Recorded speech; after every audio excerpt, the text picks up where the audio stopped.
Well, Bruce, I'm so excited to be sitting here with you here in Ojai. Bruce, editor, participator of this book that we're going to learn all about, Sustainable World Source Book. And what I'm really passionate about is your alternative approach to health and wellness, both from an individual perspective, but also on a global perspective. We have a lot of global issues that we all need to address. We all need to be participating in the solution. And your solution is quite interesting. I've never spoken to anyone who has a Rife machine. I don't think anybody in the audience has ever heard about a Rife machine. So, can you educate us on what a Rife machine is and how a Rife machine can help us in the future and now, actually? Well, let me put it this way. Let's address it at the beginning. Everything is frequency. Our bodies, the nerves that we have, the blood supply that comes through the surface of our skin is like a massive communication network. And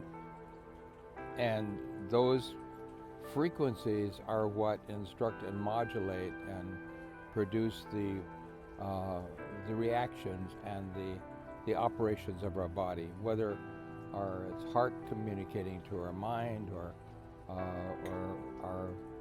the nerves coming down our spine that go to our stomach, is that we're like a huge communication network.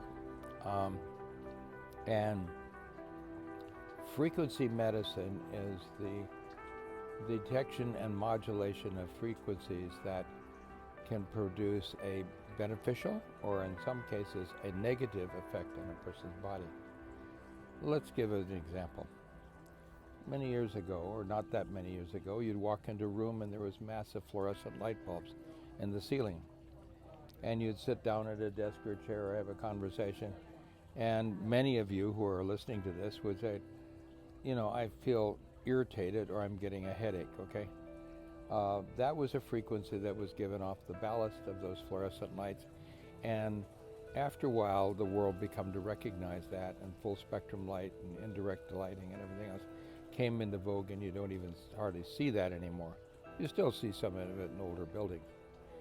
So Rife technology was born out of the original inspiration of Nikola Tesla and his late work in the late 1800s and early 1900s, and with a professor in Paris, produces what they call the violet ray.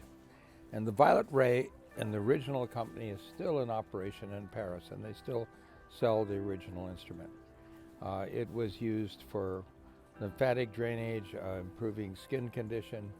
It did a lot of things. The only thing is that they didn't have a way of modulating the frequency of it, and so that was fixed. So its purposes and applications were limited.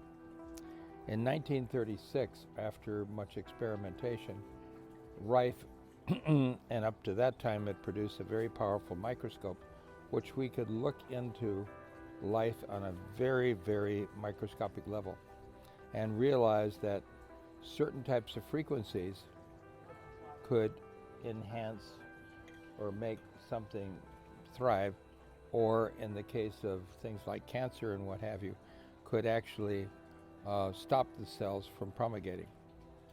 That came to light by Stanford University and the Stanford Medical School, and in 1936 he cured 16 cancer patients of cancer. That led to an incredible awareness of what we call today frequency medicine.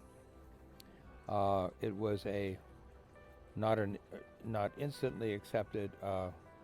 Powers to be in the pharmaceutical industry, of course, perceived that to be a threat